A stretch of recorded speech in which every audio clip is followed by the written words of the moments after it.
Good evening. This December 21st, 2021 open meeting of the Newbury Conservation Commission is being conducted remotely consistent with the act relative to extending certain COVID-19 measures adopted during the state of emergency, which extends the governor's March 12, 2020 order suspending certain provisions of the open meeting law, General Law 30A, Chapter 20 until April 1st, 2022. This order suspends the requirement of the open meeting law to have all meetings in a publicly accessible physical location and allows public bodies to meet entirely remotely so long as reasonable public access is afforded so that the public can follow along with the deliberations of the meeting. Please note that this meeting is being recorded and that attendees are participating by video and/or telephone conference, and the recording will be available on the Newbury Access YouTube channel. Meeting materials were provided to the commission members prior to the meeting for review, and applicants or the representatives may be called upon to speak and, if needed, share information to the screen. Please state your intention after you have been called. Now for some ground rules. Before we turn to the first item, let's go over the clear conduct of our business and ensure accurate meeting minutes by saying that I, as chair, will introduce each speaker on the agenda. After speakers conclude their remarks, I will go down the list of commission members, inviting each by name to provide any comment, questions, or motions. Please hold until your name is called. Further, for all attendees except commission members and staff, please remember to mute your computer using the mute button or your phone using *6 to toggle mute unmute when you are not speaking. If you can, please use earbuds or earphones with your tablet or cell phone. Remember to speak clearly and in a way that helps generate accurate minutes. And please be aware that video participants can see you and that you should take care not to screen share your computer. Anything that you broadcast may be captured by the recording. For any response, please wait until I yield the floor to you and state your name before speaking. If commission members wish to engage in discussion with other members, please do so through me, taking care to identify yourself when you wish to speak. There will be an opportunity for public comment and questions during public hearings. After commission members have spoken, we will afford the public an opportunity to comment and/or ask questions as follows. Samantha will seek questions and comments through the Zoom raise hand function. And for video conference participants to raise your hand, hover over the bottom of the Zoom window below the photo gallery and click on the yellow hand that appears. If you don't see the yellow hand, click on the participants button. A list of participants will open and display on the right. And at the bottom of this participant area, you will see an option to click on a raise hand button. Please ensure your name is fully and correctly displayed on your participant list, and you can rename yourself by using the more function next to your name. If you are on telephone, you can raise your hand by hitting *9 on your phone keypad. So we will allow questions and comments from members of the public who have raised their hands in the order in which they are listed, which is determined by the order in which people click on the raise hand function. Each participant will be called on to provide his or her name and address and then ask a question or make a comment. I will afford the applicant or his or her representative the opportunity to reply, and your hand will be lowered when you've been given the floor for your questions. We'll then continue down the list of those in the raise hand column and again afford the participant, applicant, or representative an opportunity to speak. Please note that the chat feature is not a part of the official record and should not be utilized during this meeting. Anyone wishing to address the commission must do so through their video or audio connection, and the feature is intended only for the use of the commission and its agent and only for the purpose of communicating with individuals in the event of a disruption. The chat feature is not even on, so we can skip that part if you want. We can skip the next one? Yeah, skip the chat part. It's not even on, so. Okay. Well, I just said that, but anyways, please, everybody, note that you are expected to conduct yourselves in the same manner as you would in an in-person meeting. Any disruptions will result in removal of the disruptor to the waiting room, where you will receive a direct message from Samantha regarding the behavior. And once acknowledged, she will let you back into the meeting, but any further disruptions will result in a complete removal from the meeting with no readmittance. And finally, each vote taking this meeting will be conducted by roll call vote, which either myself or Brian, if he shows up, will lead. So now we will go to the agenda. All right, I will note for everybody's knowledge that our next regularly scheduled meeting dates are January 4th of 2022, and then a whole month to February 1st, 2022. So getting off the every other week schedule for a little bit. However, we do have a special meeting date on January 8th. Well, do not have one on January 18th, potentially on January 20th. Please keep in touch that. I only heard back from a couple of you. I know, Ben, you said you were okay with it. Brian was okay with it. Dan was good with it. The rest of you, would you be available that Thursday, the 20th at 5 p.m. to hold the meeting? I am I away would that like week. You're away that Fine. week? Okay. Pete and Frank? Okay, Yes, I'm All good. right. So we'll go with Thursday, that Thursday, the 20th, for now, and Mary. Okay, we love a special meeting for open meeting law, Thursday, the 20th at 5 p.m. Yep, Will that be And- recorded? it will be. Okay. Now we can review the minutes from December 7th, 2021. All caught up on minutes, Samantha. Congratulations. Thank you. Thank you. Did folks have opportunity to review the minutes in the Dropbox, and does anybody have any comments, corrections, revisions? I just had one.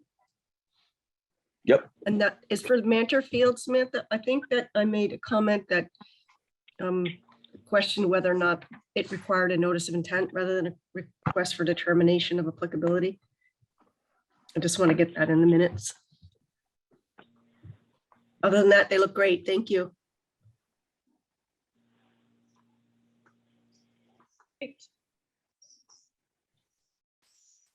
Okay. Hearing any other comments? Nope. Hearing none, I'll Motion to accept. entertain. Okay. Second, Second. anyone? Mary seconds. Roll call vote. Daniel, Yes. Frank, Yes, Mary, Yes. Pete, yes. and I will abstain as I was not there. Okay, moving to our public hearings. First up is the Old Newbury Golf Club, 319 Newbury Turnpike, a request for determination of applicability for work to remove trees at the 3rd and 5th holes of the course.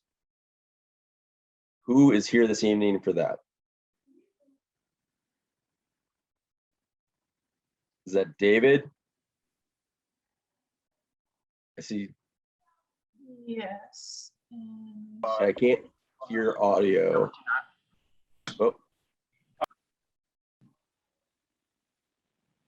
Oh, I don't know if you can hear David. My name is Scott Godfrey. I'm the golf course superintendent. great, Scott. How are you doing tonight? I'm doing great. How are you all doing tonight? Good, good. Yeah, I can see David's video come on, but I cannot hear him. So Yeah, I can't hear him either. yeah, no big deal. And I'm But, I'm supposed to be the one who's technically unknowledgeable. great, great. Well, why don't you tell us what you'd like to do and we can figure this one out. So all we're trying to do is on the 5th hole, there are a few trees that are running up the hill that we're trying, all we're trying to do is get a good stand of turf grass for the golf course. And the trees are inhibiting that. So we're trying to reduce the number of inputs that we're putting in for that, but still have a great stand of turf and create green space for all of it. There are 2 trees that were determined to be within the high water mark. So one is an oak, one is a hickory. We're just looking for permission to take take them down so that we can then go ahead, ground the stumps, and we'll fill this stump holes with loam and seed it and a little bit of fertilizer, and hopefully we can have the turf grass that we're looking for with fewer inputs. We're just trying to be as sustainable as possible.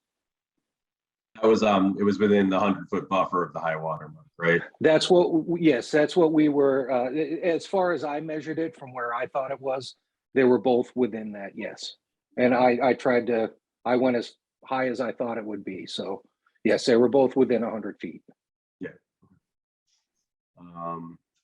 And then at the 3rd hole, you had disease trees. Is that what it was? So there's one tree, there's a choke cherry, a swamp cherry, however you want to define it. That's really, and they're both right on the marsh, but the cherry is leaning precipitously over the 3rd green. and it's become a hazard. So we're just hoping to take that down. That one we'll just cut. We'll leave the stump. We won't touch anything once it's removed. We'll do that in-house with as few, with very minimal equipment. The other is a cedar that's diseased and appears to be on its way out. So we're just looking to get both of those out of there to prevent any future problems. Okay. I think that's probably a great description. Thank you. And I'll just let the commission members go ahead and ask some questions now. Dan, do you have anything? I don't have anything now. Frank? Well, of course, I'm wondering what the impact is going to be in terms of our concern for global warming, taking 3 trees out. I know it's not a significant impact, but that's my only comment. Mary? Would you like me to respond to that? Well, Scott, if you have a response. We're trying to grow a cover crop and maintain green space. And so one of the biggest things we can do as far as carbon capture is maintain this green space and allow for this cover crop to be there. And again, I'm trying to minimize the amount of inputs we put into that as far as fertilizers and any sort of pesticide applications. So in that, by removing a few trees, I'm hoping to reduce that quite a bit. And then we're able to move forward and continue that carbon capture, which is my big thing, is sustainability as far as golf course maintenance and maintaining green space. So that's always my goal in doing any of this. And I would never cut a tree down just to cut a tree down. But in order to do what we're trying to do responsibly, I do believe that this is the best course of action. I respect your knowledge.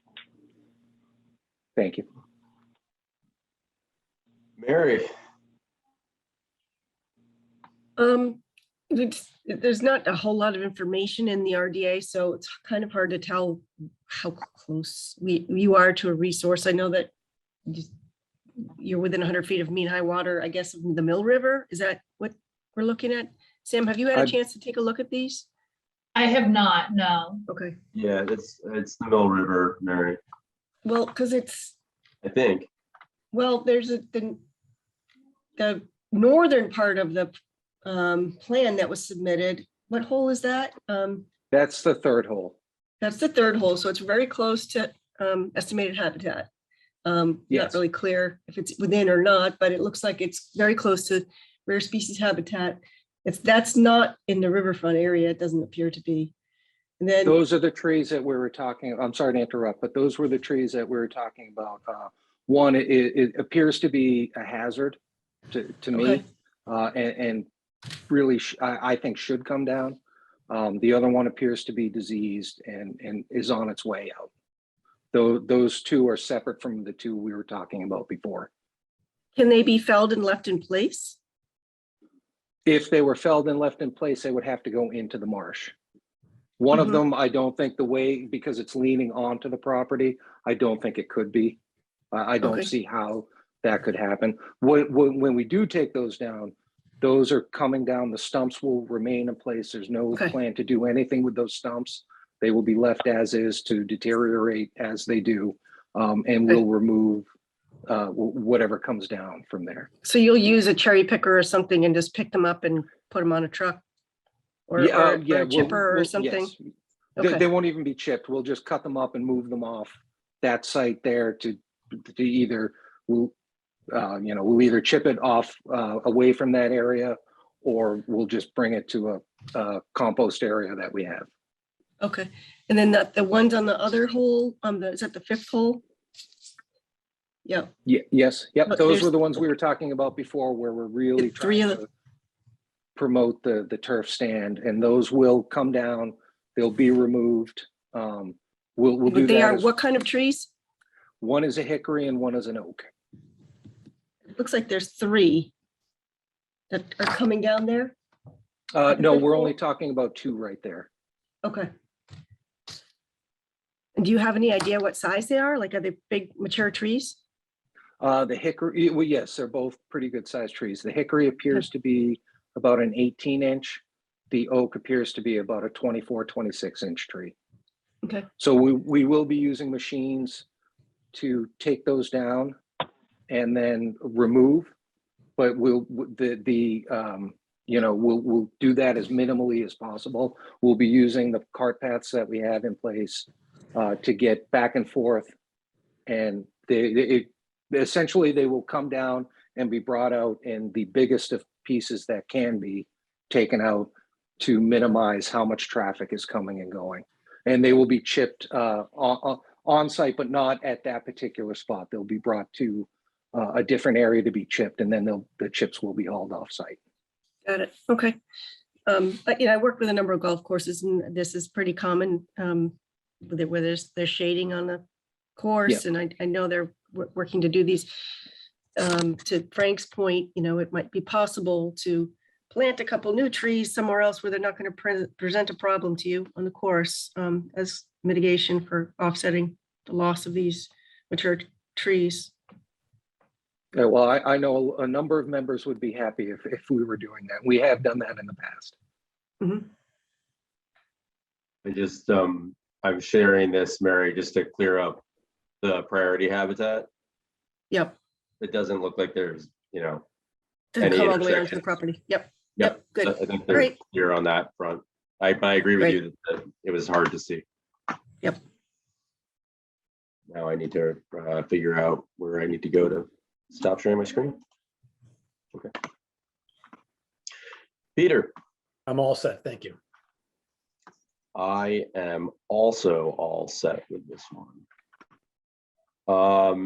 In which case I will turn to the audience. Is there anyone here who would like to, from the public, who wants to make a comment regarding this application? Not seeing anything crop up. All right, commission members, how would you like to proceed?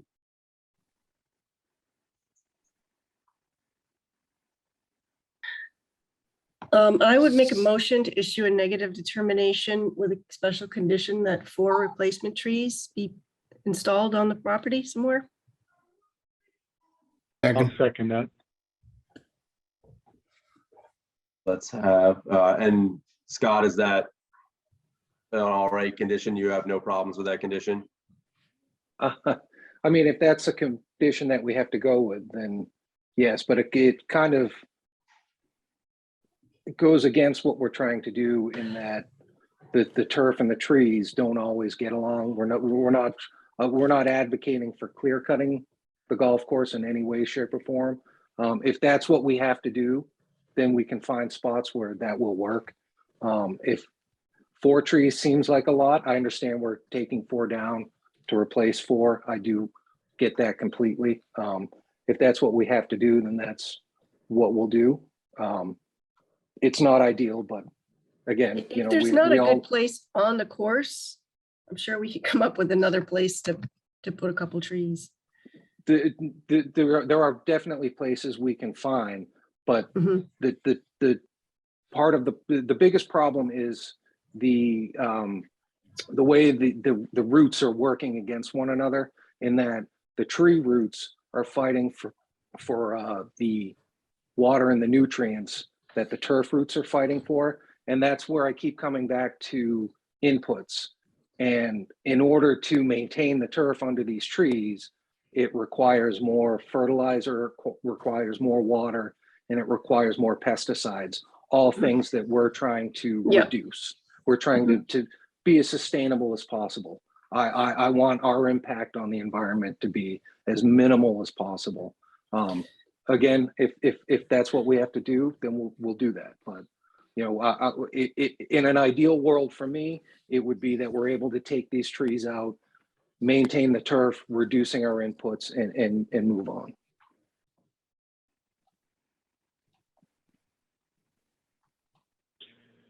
Can I make a motion then? There's a motion already on the table. Okay. If in order to make this happen, then yes, we can find areas where we can put some trees that would not be as big an impact as the trees we're talking about.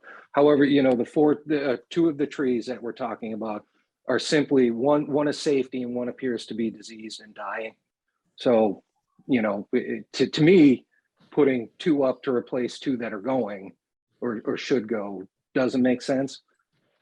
Sorry if those are the wrong words, but if you know, if that's what we have to do, then that's Yeah, we'll we figure out a way to understand, make it Scott. happen. We got you, Scott. Would anybody like to amend the motion on the table, or do we want to proceed to a vote? I'll amend the motion. I think that what he said is legitimate, and I believe that mitigating the amount of pesticides and fertilizer offsets the need for additional trees. So I'd amend the motion to allow the project to go forward as planned. Is there a second on the amended motion?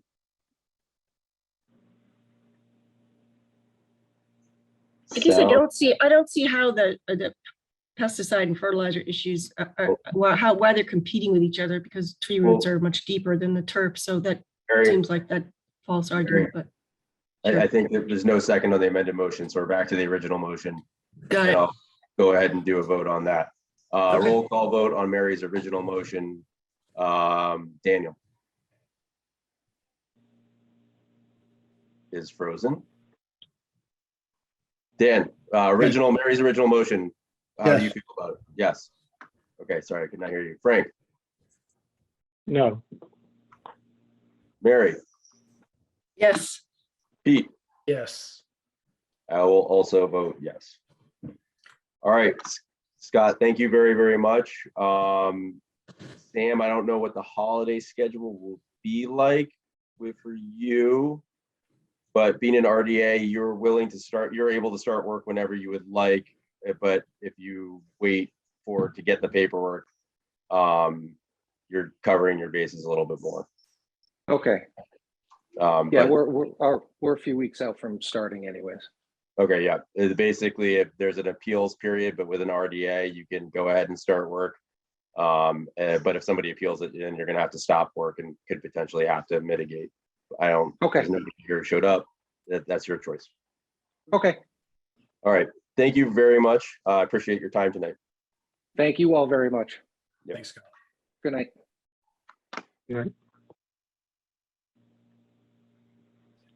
Okie dokie. Let me get to the correct thing here, folks. All right. All right. I'm going to give this a shot, and I apologize for not pronouncing things correctly if I do that. Peter J. LaRiviere, 7 and 17 March Avenue. Sam, you said this does now have a DEP number. It does. The DEP number is 0501374.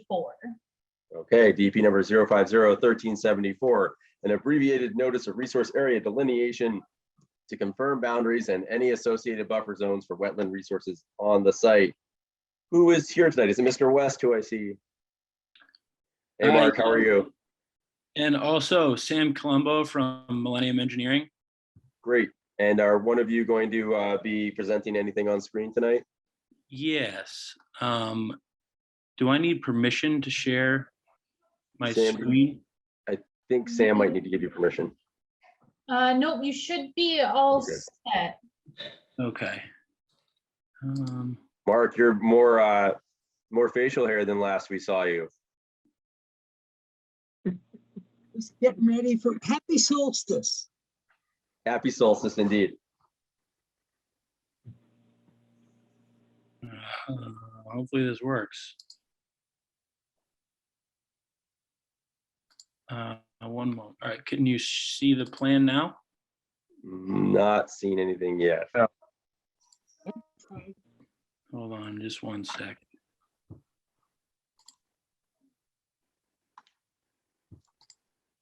You have to go into settings. It is set up so that anyone can share. So Okay. Sorry, just one sec. I think I need to allow Zoom on my computer. You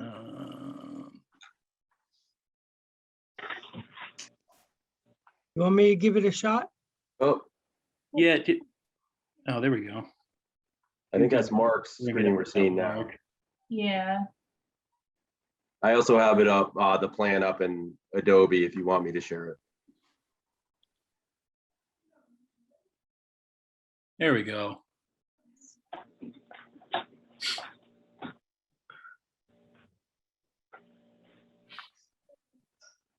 You want me to go? I can explain the wetlands if you'd like. Yeah, Mark, if you just want to take over to explain how the wetlands are flagged, that'd be great. Okay, so you can see there's a long linear house on this property. This house is on a terrace that is 10 feet above the tidal wetland, which is associated with the Parker River. It's a pretty abrupt break, and there's actually a fair amount of ledge in front of the house along the salt marsh. It's literally salt marsh and then vertical ledge. So it's pretty, a very abrupt boundary. There are, and I don't know, is this screen zooming a little? It is, Mark. And it's on my computer, good. So so I'm originally talking about this area right in front of the house, where the house is here. And then there's another sort of rundown house here, way on the western side of the property. And it's almost like a hoarder's paradise behind it. And I have to say, this is like the third place in Newbury where I found hoarding. So anyway,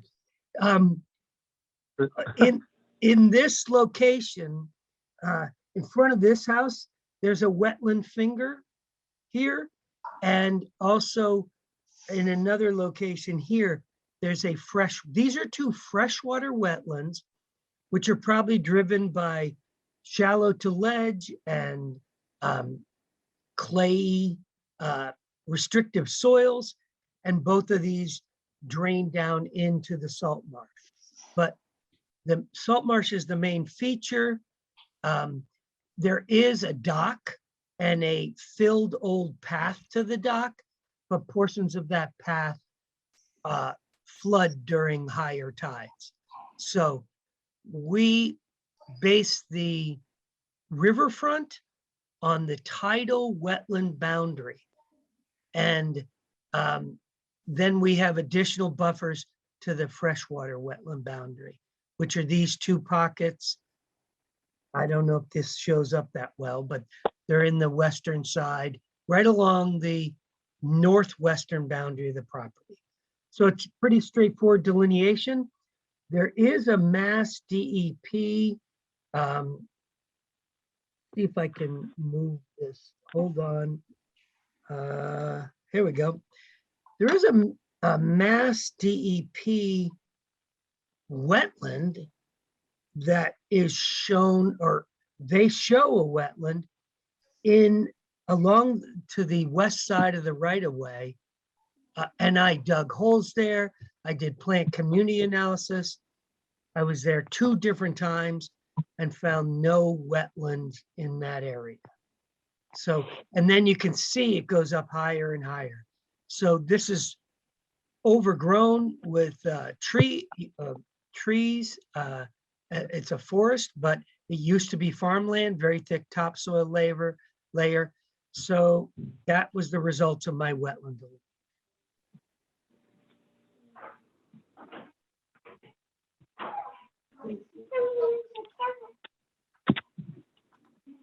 Any questions? Thank you, Mark. Sam, was there anything else you wanted to add to that? There is not. I know Dan said that he had a couple questions, and I did reach out to Sam yesterday to try and, or to let him know what the meeting schedule is going to be to see if we could look at some potential dates for a site walk for the property.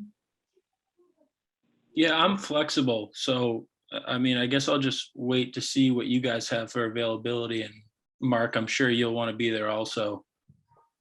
Yeah, the only day I'm booked is the 28th and the 29th.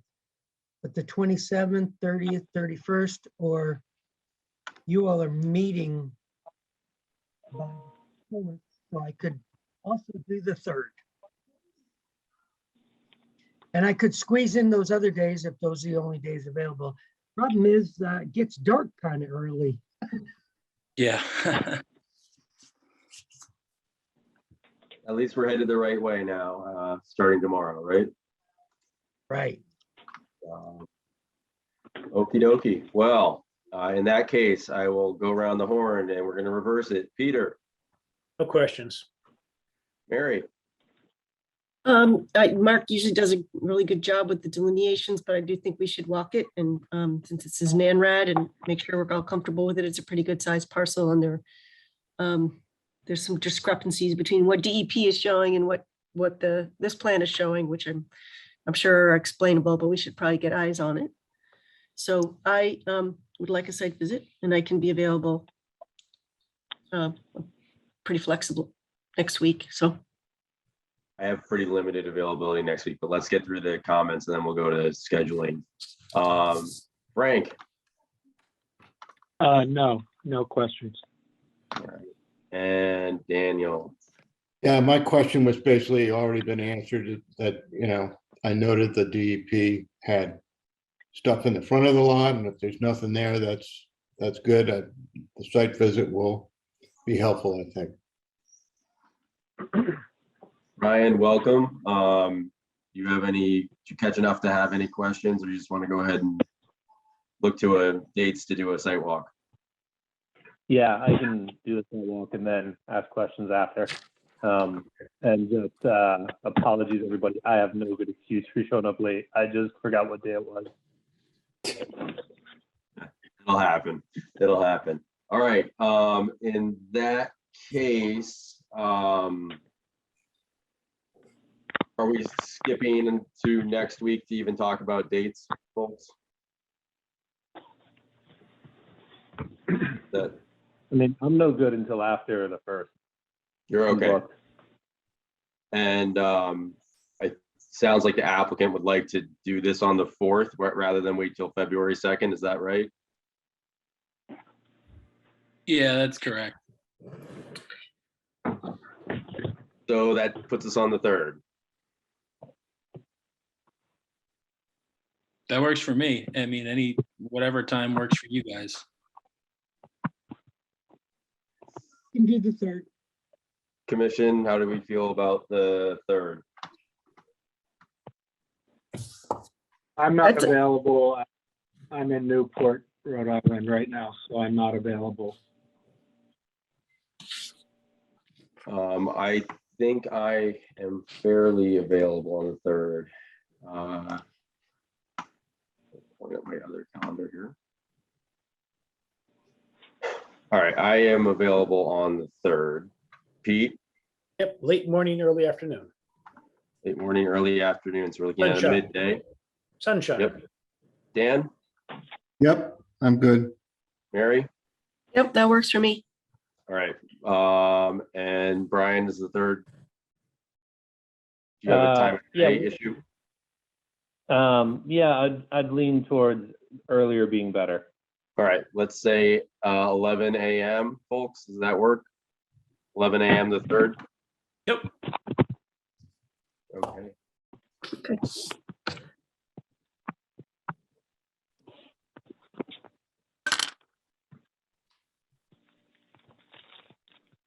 Okay, with that done, are there any people here in the public who would like to ask any questions or make a comment related to this application?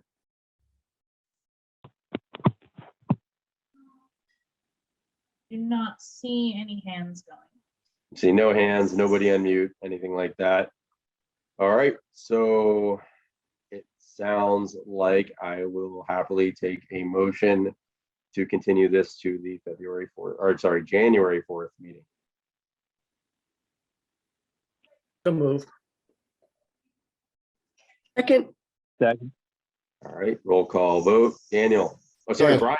So not used to this. Brian. Yeah, tell me about it. Aye. Daniel. Yes, Frank. Yes. Mary. yes. Pete. Yes. I am also a yes. All right. Mark, Sam, I'll see you on the 3rd. Awesome. Enjoy your Thanks, solstice. everybody. Okie dokie. Brian, you want me to just keep on doing this thing? Hey, you gotta get the rust off the wheels once in a while. For when I don't show up out of nowhere, you should be ready. Sounds good. All right. Next up is David Manty, 0 Pine Island Road, Lot 5, DEP number 050-1330. Sam, I have been told by you that that is going to get continued to February 2nd.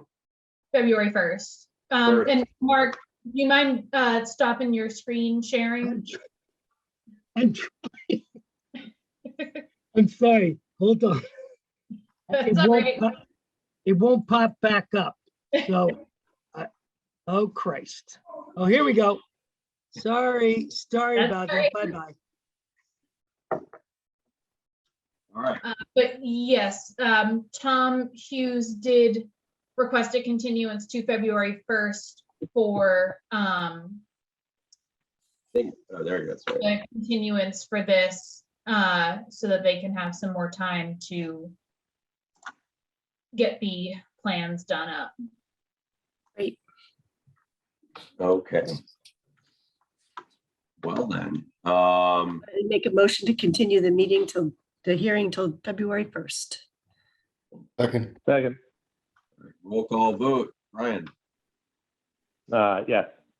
Daniel, yes, Frank, Yes.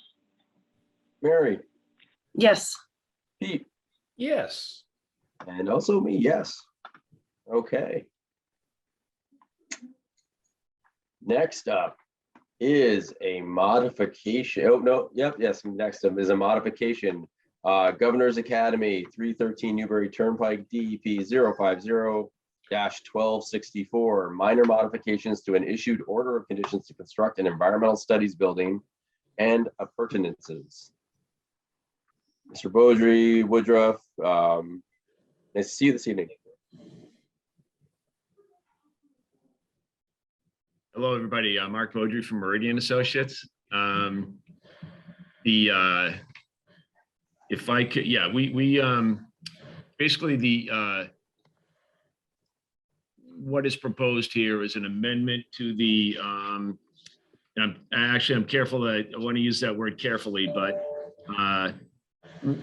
to the Parker River Environmental Studies Building for the Governor's Academy that was done originally designed and approved by the Conservation Commission back in June of 2018. And then the commission extended the order this past summer to June of 2024. And which was great because what has happened over the last 2 or 3 years is that the Governor's Academy went through basically some value engineering processes, went through that process. The programming changed a bit, which required that the building footprint change a little bit. Going through this value engineering exercise, there's been some modifications to the plan as well. And so it has evolved. And then also the school and Tom Woodruff, the director of facilities at the school, can speak to some of these details also. But they went through a process for fundraising, and they were very pleased to report that the school has had some generous donors that are finally enabling this project to move forward. And So we're back before the commission as well as the planning board and looking to do just basically update the various permits that were obtained back in 2018 for the project as currently proposed. So I can share screen here and show you we put this exhibit plan together. If I'm assuming you could all see that.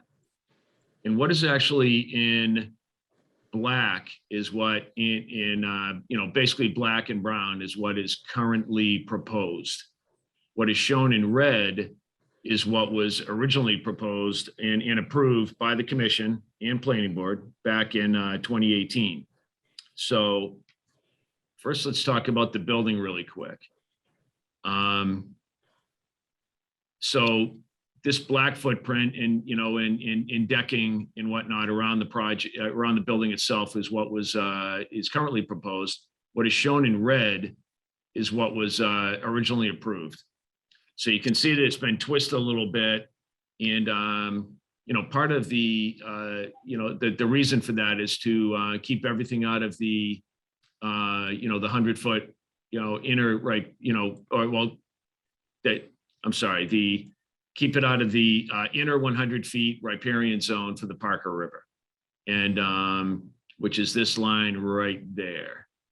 And also the architect had an idea. They were trying to get a little bit more Western orientation on the original design. And basically it just, we kind of like squared it up in the final layout. So it's kind of facing more parallel the building. I'm sorry, the river. So with this footprint, the footprint actually went up from 6,832 square feet to about 7,032 square feet. So about 200 square feet in footprint area. And the roof, the height of the building actually went down quite a bit. And, which was good. So it's got a more of a slender profile. And but something then that's significant is that you can see this long pathway system that was basically an unpaved pathway that worked its way down to the dock here at the Parker temporary seasonal dock seasonal dock at the river. The dock, by the way, was also approved by the Conservation Commission. I think that was in 2019, if I recall. That dock has not changed, so we're not seeking any modification of that review. But of significance, this red pathway alignment, which was basically a stone dust path, and if you zoom in, you see all this double line work that looks like curbing, was actually retaining walls. So that was required to make it handicap accessible. And what has since happened is that stone dust 1,040-foot long pathway has been replaced by an elevated pathway that's only about 600 feet long with just a short section of basically stone dust with also a connection down to the existing kind of woods road that runs along the river, if you're familiar with that. And so that's only about 600 feet. So the total there is about 440 foot less, basically path length and less disturbance in the, in the inner riparian area in buffer zone. So, which is a significant reduction. So right now the overall riverfront area, disturbance is probably, about 51% of what was originally approved by the commission. So we think that's a substantial reduction. So the stormwater basins on the east side of the building, and there was another one down in this location, those have not changed. There was and all this was peer reviewed by the by the planning board back in 2018, but We do have for the larger storm events, an increase in peak flow rate to the Parker River, but that is allowed because it's a tidal area. But what's important is that the stormwater increases that we were looking at back in 2018 that were approved have actually been reduced quite a bit from what was originally approved. So there's less stormwater impact, there's less disturbance to the resource areas. So we're really looking at a net positive impact, if you will, from what was originally approved by the commission.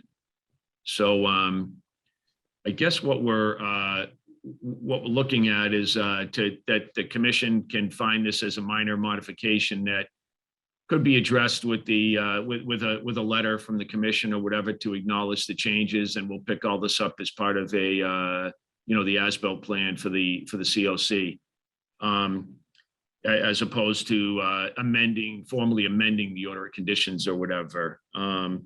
So that's kind of where we're at. Schedule-wise, we're hoping to get the various permits renewed or adjusted to allow a building permit application to go forward in January. Then the building department has about 30 days to review it. We're hoping to get the school is hoping to get the building permit in the month of February to allow construction to start on in March, which they're very excited about. So anyway, that's where we're at. So if you have any questions, I'd be happy to answer. Or if it's something that Tom could address, then either way, we're here for you.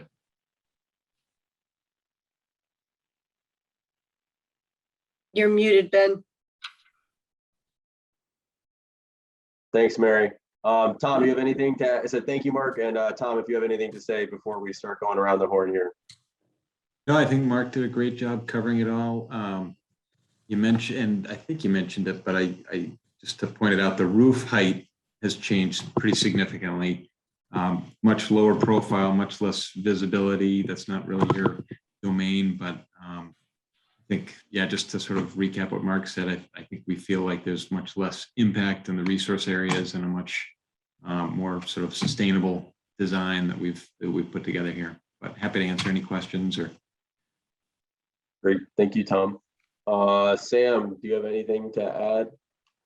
I do not. I did meet with Tom and Mark and Martha a couple weeks ago, and we have gone over this pretty extensively. My kind of understanding of the regs was that it could fall under a minor modification if there's the same or less impact on the resource area, which was why I recommended a minor modification for this as opposed to a full amendment.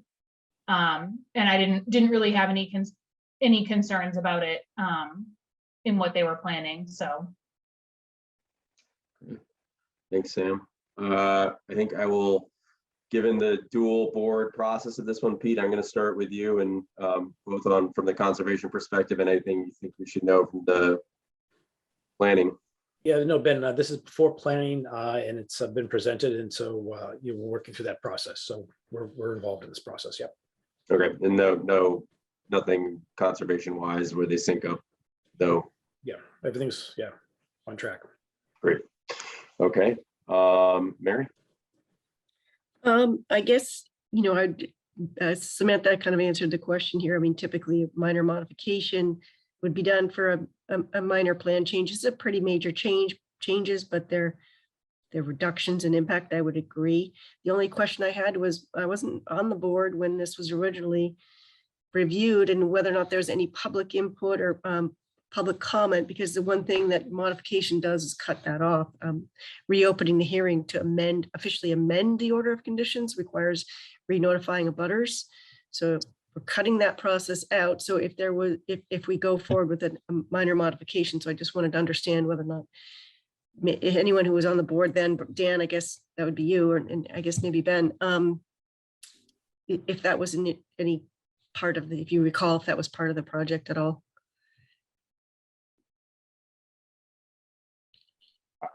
I have a much stronger memory of doing the dock than doing the building.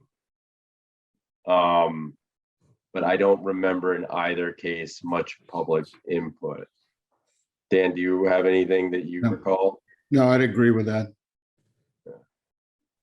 Yeah, and I was here for as this one, Mary, and we talked a lot about ledge, to my memory, you know, and why the building was where it was, and it having to do a lot with the ledges, and that's why they ran the path that way in the first place. Is, you know, what I remembered. But yeah, I don't think anybody from the public showed up for this one, to my memory. There's nobody really had an issue. Okay, well, with that said, I think that, I just had a question about the erosion control limits, and if that, all of the plans have been amended to show this change and reflect this change, or if this is the only plan that's been adjusted. The entire plan set, Mary, has Okay. been Been updated. Oh, yeah, Okay, which we submitted actually to the commission. I just put this graphic up to show the changes, but yep. okay. Well, I love the boardwalk. I love that not going straight down the slope. I think that's a great idea, and I think Oh. definitely is, you know, lower profile, lower impact. Actually, But- that's a great point, that we did have a set of stairs going straight down for the able-bodied kids, and that has been eliminated. So everybody Mhm. the same pathway. Right. A question about the boardwalk design, though, is it, what are the footings? What are you using for supporting it? Yeah, Tom, do you want to speak to that, or? Sure, yeah. Yeah, we're using, they're called diamond pier footings. They're, you know, concrete sort of pads that you set on a level piece of earth. You don't have to excavate anything more than a few inches to get a level pad to put them on, and then stainless steel rods are driven into the ground. So there's no excavating for the foundations. Great. I think, yeah, that's another great point. This is much less impact with less cutting and filling on the path and retaining walls. And then what is the surface of the boardwalk? The board, it's a pressure treated framing and then a Trex decking, you know, synthetic decking. Okay, so it would be spacing between the decking? Or is it- For water, yeah, Yep. it wouldn't be, yeah, I think it's standard 1/4 inch spacing between them. It might be 3/16 of an inch or something. Yeah, it's got to be ADA compliant, so. Yeah, so, yep, exactly. And then last question, what's the average height of above grade? That I don't know offhand. I think it varies significantly, but it probably is driven. It probably can't be above a certain amount. Is there a minimum? for the I'm more ADA? concerned with minimum above ground surface, so are you trying to keep it at, you know, 4-foot elevation above grade, or is there? Can't really Well, tell. right here at this spot right here, Mary, we're looking at it's about a foot above grade. Right here will be about 18 inches above grade. Okay, so it's pretty close to surface, all right. Yeah, about a foot above grade here. I'm sorry, a couple feet above grade right there. Yeah, so we're trying to keep it hugging as close to the ground as possible, but it's got to be 4.5% maximum. So for ADA, because we didn't want to create a ramp situation. So we also didn't want to go exactly at 5%, which could have been allowed because we always want a little tolerance in there. So yeah, and then down here, you know, another example, this is elevation 10. So you're looking at 11, 12, 13, 14, 15. It's about at grade right there. You know, about at grade, we're about 2 feet above, about a foot above grade or so there. So, you know, it does vary, but it's hugging closely.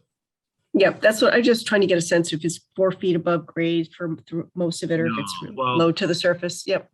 Right in this location here off the deck, right off the outside the school, at the building, we are dropping down with a ramp right there to get down to grade very quickly.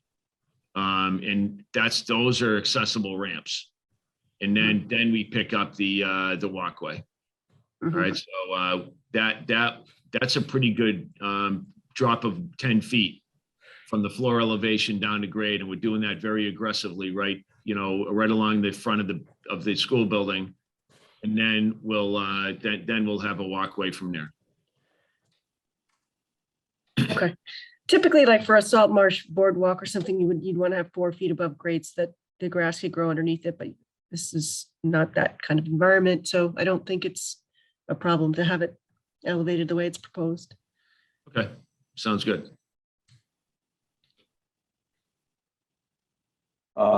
Frank, you have any questions regarding this? Not picking up your audio, Frank. My only question was the same as Mary's with regard to the footings used, but I'm all set. Thank you. Dan? Yeah, I have a couple questions here about first, I just want to ask, because I kind of noticed this after we voted on the initial application.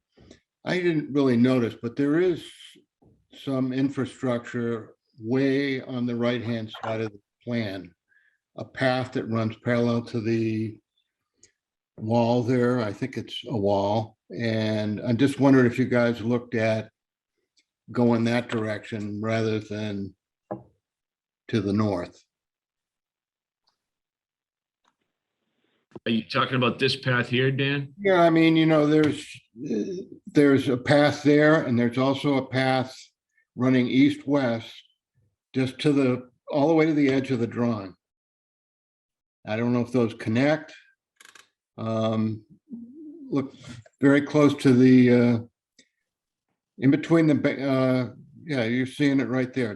Two dotted lines on the right side of the stone wall. Oh, here.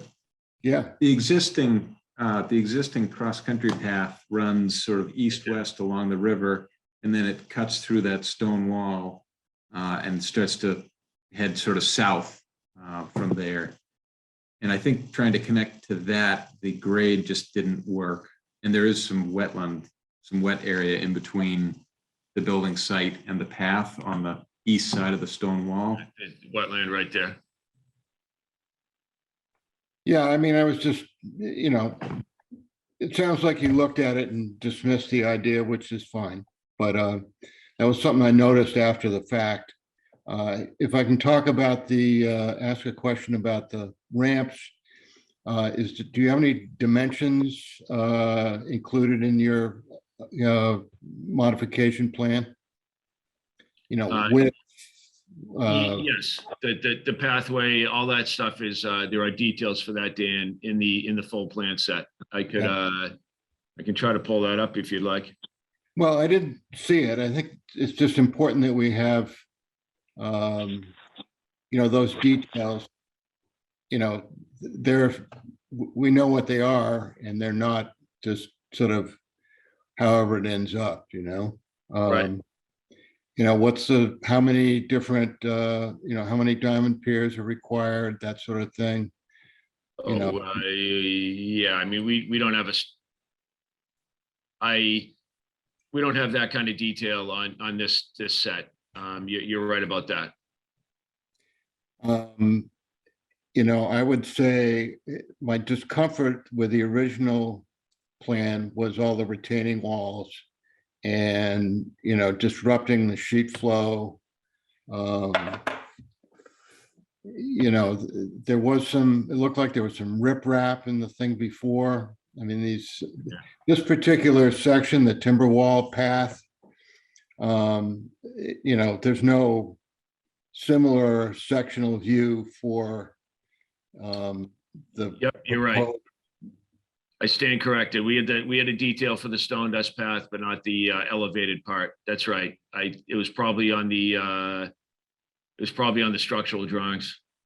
Yeah, I think there's something that said, look at the architectural plans or something like that. Yep, apologies for that. As far as the height, Mary went into that. I think it would be really good if you maintained at least 1 foot or some measurable distance between the bottom of the joists, the structural stuff, and the ground. I think you're going to have to do that with the diamond piers anyways, but if you use, keep it elevated, you're not going to disrupt any sheet flow. There's not going to be any water chasing down in places where it isn't right now. So, I think the only thing I'm lacking, and I don't know if it really matters that much, is more detail on the structure, the piers. I kind of wonder if diamond piers, how they work on whatever slope we have there. It's not an insignificant slope. I don't know if those are approved for, sloping applications.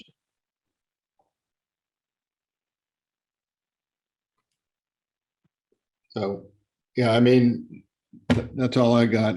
If there are any immediate answers to that, that would be great.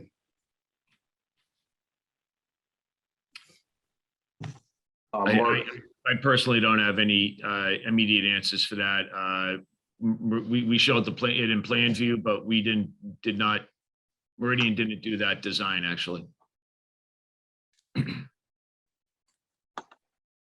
Yeah, I don't have any knowledge about installation of the piers on a slope, but I assume, and we can verify that the architect looked into that.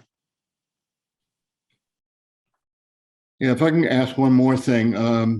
So as the elevated walkway approaches, there is a section of stone dust path as it approaches the dock, and somewhere there was a note that some of the it's just sort of hard to figure out. It looks like, there's stuff going every which way there. Is some of that stuff being removed? Maybe that's in the finished plan set. I don't know. There was a note that the existing gravel path paralleling the river front section of that was to be removed. I don't know if that was on the original application or, if that was part of the approved plan. yeah, that shows up pretty well on the plan set without all the alternations. Yeah, there it is. Here's the full plan set right here, David. And this part of pathway will be removed. And it'll be replaced with this section of 4.5% coming up from the existing pathway to get up to the dock structure. And then the pathway coming down from the school building will be that, and they'll join together at the end of the dock. And then it'll continue down to, again, for that continuation for the cross-country trail to be able to, continue that through. So this part in shaded in green here is going to be removed. Okay. Are you replanting or doing anything there? Yes. There's notes. Yeah, there's notes on that red fescue and little blue stem. Okay. That's good. That gets that out of the ACEC too. Right. That's right. And it looks like there are a bunch of trees that potentially need to be removed on the slope, or are you working all around those trees? Do you have any sense for how many need to come out? We actually did try to work very carefully to minimize how many trees would come out. We actually have a site prep plan here, so let me see if I can find that really quick.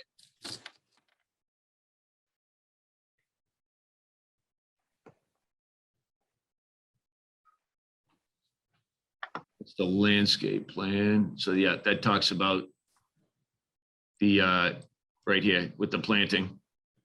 Okay, yep.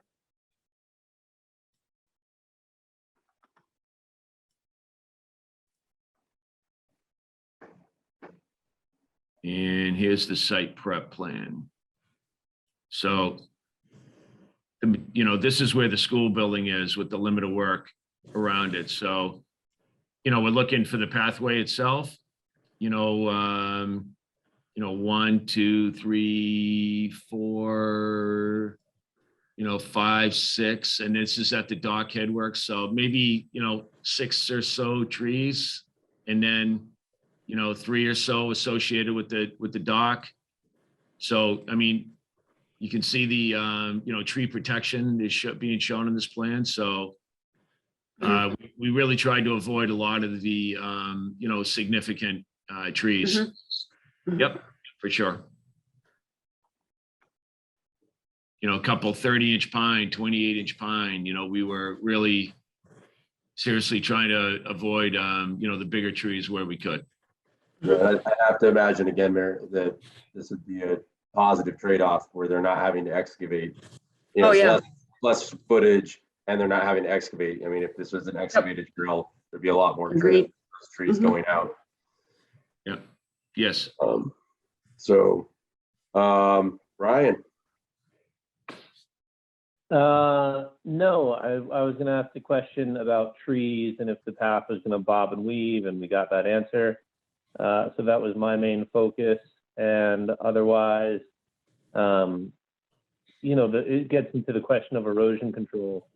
Because if we're gonna be just scraping out enough space to put the diamond piers in, I mean, do we bother with erosion control on this path? I mean, does it create more erosion risk by installing this stuff and walking around, or just, I mean, I don't know, how to, Yeah, I think with the tree removal equipment, if they're taking out sizable trees, and I don't know. well, they're not stumping, right? You guys want to comment on that? You gonna stump and grind, or you just gonna cut them down and flush with the ground and then put the path on top? Do you know the answer to that, Tom? Yeah, I think it'll be sort of case specific. If there's a stump that lands right underneath the boardwalk and one of the, structural members is running through that, we'll need to grind it. We wouldn't be pulling stumps. I think we'd do grinding on them. Yeah, so I mean, to that, I think maybe in terms of the erosion control, my feeling would be basically to have Sam go out and do a walk and sort of, spot check and spot assign erosion control rather than, putting in a huge line and having somebody, walking around where they don't need to be. But that's just, an off the cuff thought. Other than that, yeah, I'm okay. And I do not have any questions that were not addressed through everybody else's. So I'll take a moment here to go to the non-existent public. So we don't have any questions from the public because there's nobody here who's from the public. And Daniel, I see you're waving. I'm sort of curious what the plan is to access this area that the walkway's in. How are the diamond piers going to be moved around? You're going to have equipment on that hillside, or how's that supposed to work? Yeah, I mean, we'll need to probably access it from both sides, from the path to the south or to the north, and from the building site. As the building progresses, there'll be less ability to get big pieces of machinery, even mini excavators around. So I think we'll to answer your question, we'll be accessing it from both sides of the site, from the south and the north. And we'll be using small mini excavators for, moving the pier foundations up to the site, small mini loaders, That's little skid steers. Yeah. Yeah, so you need the erosion control. Yeah. I mean, I think doing the erosion control right along the path, the existing path, would be pretty low impact. It'd be pretty easy to do and effective, I think, and we wouldn't have to, tear up any of the existing forest floor. you know, there will be a stormwater pollution prevention plan required here. So we'll have, you know, stockpiles of straw wattles, things like that, that could be used, you know, where Sam thinks necessary. Yeah, I think it just, you know, if given that what's going to go on there, it's not just, you know, hand-built stuff, hand excavated. You're probably going to need erosion control as shown, at least on the downhill side. Mhm.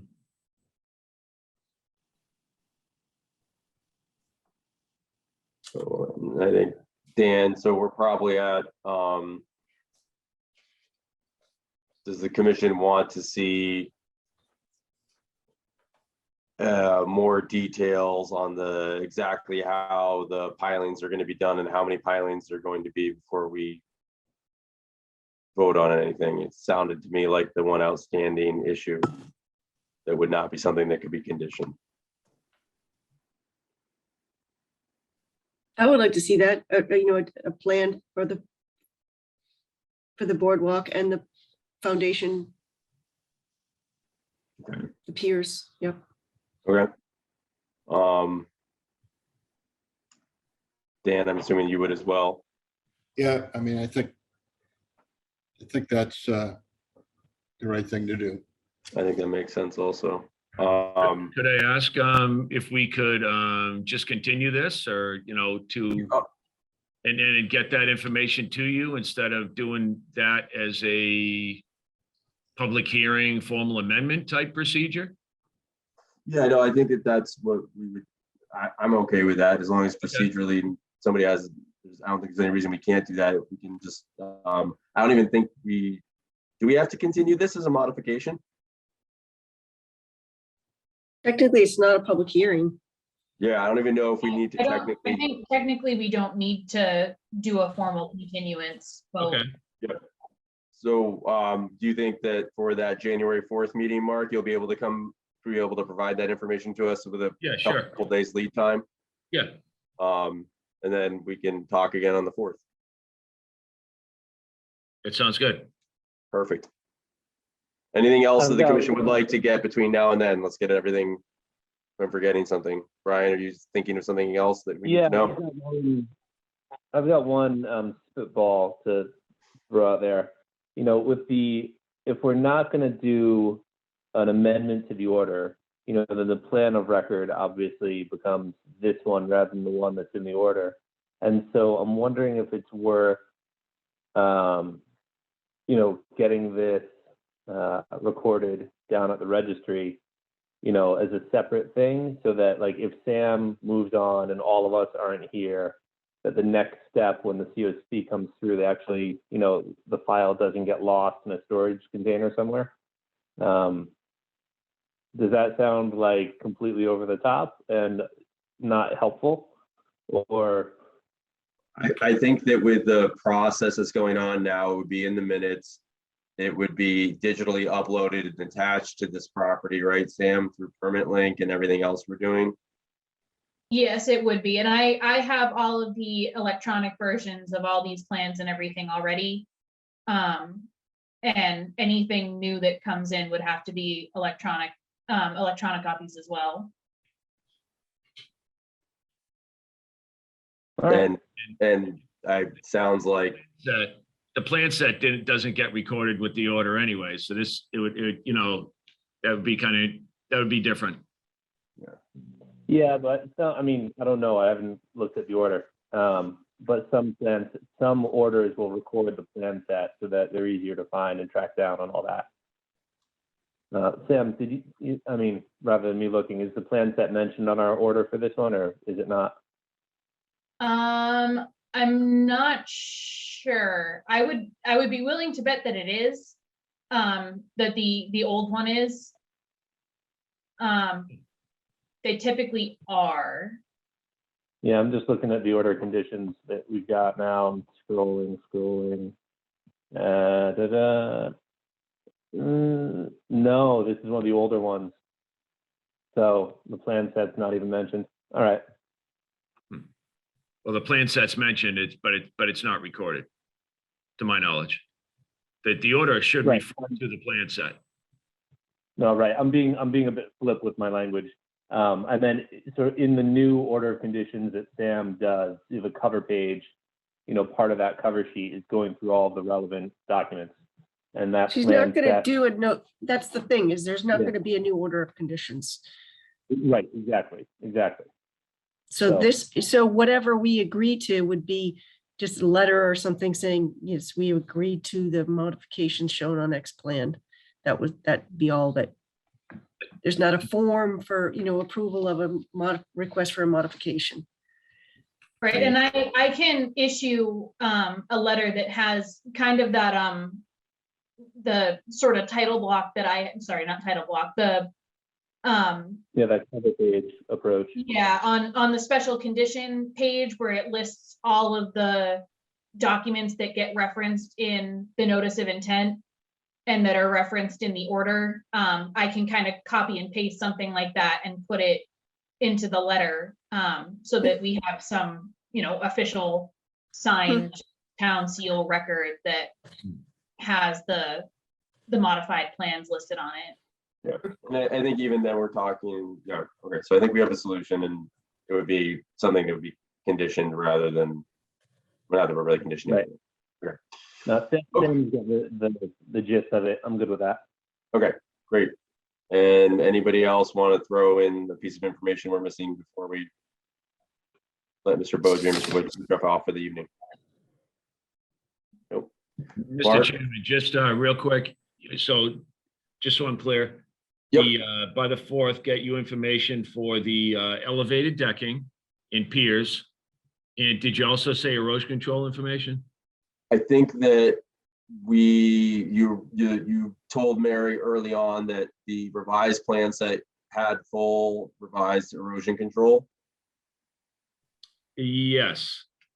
But So we as long as can- we have your new erosion control plans, and I think that where we got was that given the grade and given the equipment that you would need to bring in to do the work, we're gonna want full erosion control rather than modifying what you had there. And so then the only thing I would say to clarify what you just said is that if you could please get us those details by the Thursday before the 4th, so next Thursday, or no later than the Monday morning, Sam, Okay, the 3rd, that so that we have a chance to give them enough attention prior to the meeting. Yep. That, yeah, if we get them the 4th, we're just not going to have time to right. give them the All right, attention. I understand. Yep.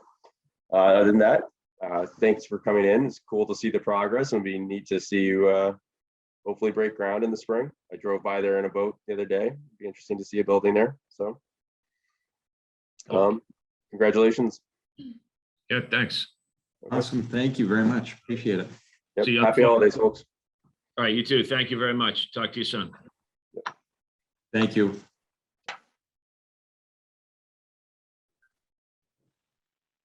Okay, moving to COC certificates of compliance. Patricia Huckery, Mass DFW, Kent Island off Hay Street, DEP 050-1258. Request for a complete COC for a restoration order of conditions issued 12/21/2017 to restore approximately 47 acres of coastal salt marsh and tidal wetlands through various actions. Sam, Hi. did you make it? Did you make it out? I did make it out there. And it does look really good. And, from what I can see, it's a little sketchy getting down there to check the bridge out, kind of trying to go off to the sides of it was a little terrifying. But I made it and I did not fall in the water.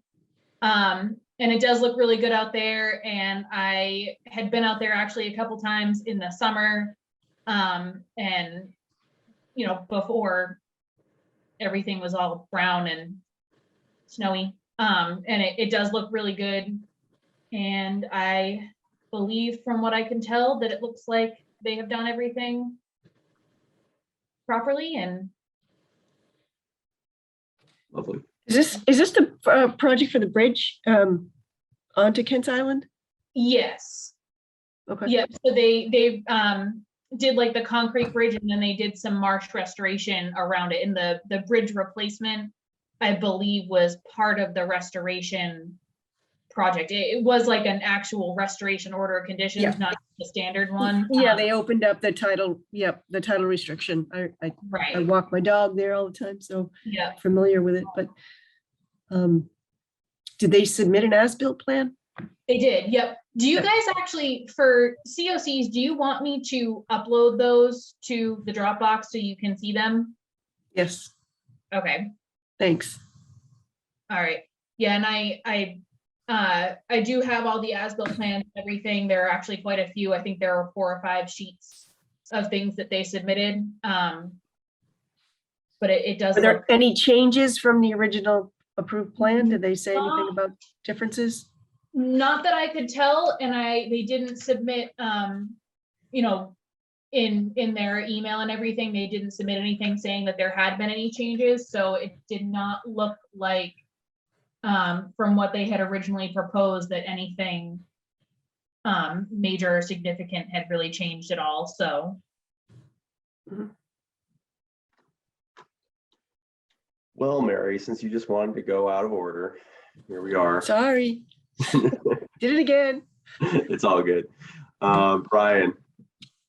Well, does anybody else have anything to say about this, or are we satisfied and we'd like to issue a COC? Okay. Motion, somebody. So move, approve it. Second. No? Anybody want a second? Second, All right. Roll call vote. Brian, Yeah. Daniel, yes. Frank. You're muted again, but I'm guessing you're saying yes. Yes, sorry. No problem. Mary, Yes. Peter? Myself also in the affirmative. Okay, Pat, you get your COC. Extension permits, Susanna Gordon, 237 Middle Road, DEP number 050-1195. A request to extend the order of conditions issued 3/24/2016 to construct a raised platform for temporary boat storage, a gangway, and a bottom anchored seasonal float within coastal resource areas. This is the second extension permit request, and the current extension is due to expire 3/24/22. I think, Sam, you forwarded further communications to the rest of the commission, so everybody should have seen that.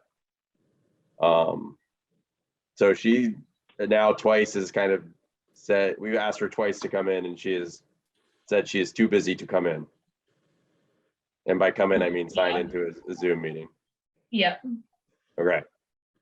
Does anybody have thoughts about, do we want to keep punting the scan, or do we want to come to a decision tonight? Let's start there.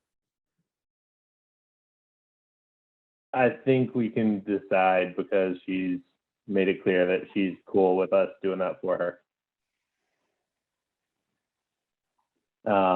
On that, my own thoughts are that maybe, in the spirit of giving an extension, because usually that's what happens with these, nobody really denies an extension.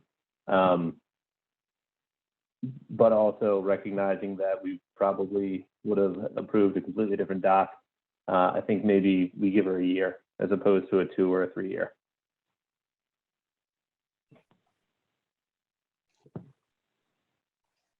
Other commissioner members have any thoughts about that? Is that something you can do? I mean, you extend it and it's whatever it is, 3 years or something. I don't know that you can. Yeah, you can pick the number of years, 1 to 3. That Yep. works for me, I guess. I don't think I can vote on this one because I was involved in the original permitting for it. I don't think I can vote on this either. I wasn't on the commission at the time, was I? You can vote on. You can vote because on otherwise, this. everything that Dan did in his youth, if any of it came up now, we'd all have trouble clearing that off the plate if that rule applied. Okay. You were on the commission when she filed for the extension, Frank, so you're good. Okay, Um, I'm fine with 1-year extension then. It seems like she's just trying to avoid appearing. Yeah, I think that 1 year is also appropriate. So I think unless Pete wants to mount a furious defense of a different alternate action, he should probably go about motioning to extend a 1-year permit. Now your audio is not working, Pete. So moved. Perfect. I'm looking for a second. Second. All right, Brian. Roll call vote. Brian, Yeah. Dan, Yes, Frank, Yes, Pete, Yes. me also, yes. Ladies and gentlemen, is there any other business you'd like to bring up before we say goodnight for 2021? One quick thing, Sure. just Nathan Gray, was there any follow-up? Two quick things, actually, both regarding enforcement orders. So I did take a look at Cottage Road. It is looking a little bit better. It looks like some of the wood chips closer to the road are still pretty kind of heavy. So I am going to reach out to him and let him know that that they all were supposed to be removed. Kind of like that, where that tent was, right up the fabric tent. There are still a lot of wood chips in that area, kind of in front of it, where it sort of looks like you can almost pull off the road. So I'm going to reach out to him and let him know that those need to be removed as well. But other than that, it does look like he's making some good progress with that. Great. And Justin Leonard as well, on 3 Southern Boulevard. He was able to, I believe he was actually given a deadline of December 1st to get all of his work done. He sent me an email about 2 days before that and said that he was having a hard time getting plugs. So he did get a sand delivery, and this past weekend he was able to get the dune grass plugs delivered and planted. And I have pictures of those. Those are in the Dropbox in the enforcement orders folder. So there's pictures of all of that, and it does look pretty good out there. Great. So if Justin is all set, unless you would like to see some monitoring until, say, like next spring, I would say that one is all set to get a letter that he's completed everything and done it appropriately. Yeah, probably makes sense to wait until spring just to make sure everything takes, but I think that's wonderful that he's done it and we can get off his back about that, so. Agreed.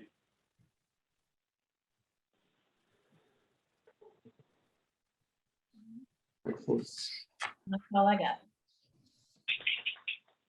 Okay. In that case, folks, happy holidays, and I'll look for a motion to adjourn. Motion to adjourn. I think Pete did a second. Yep. All right. Brian, Aye. Dan, yes. Frank, yes. Mary, Yes. Pete, Sure. why not? Yes, so. Yeah, I guess so. All right. Thank you all. Look forward to seeing you soon, and Merry Christmas, Happy New Year, Happy Holidays. Merry Thank you. Christmas. Safe holidays. Everybody stay well. Yep, be well. Good night.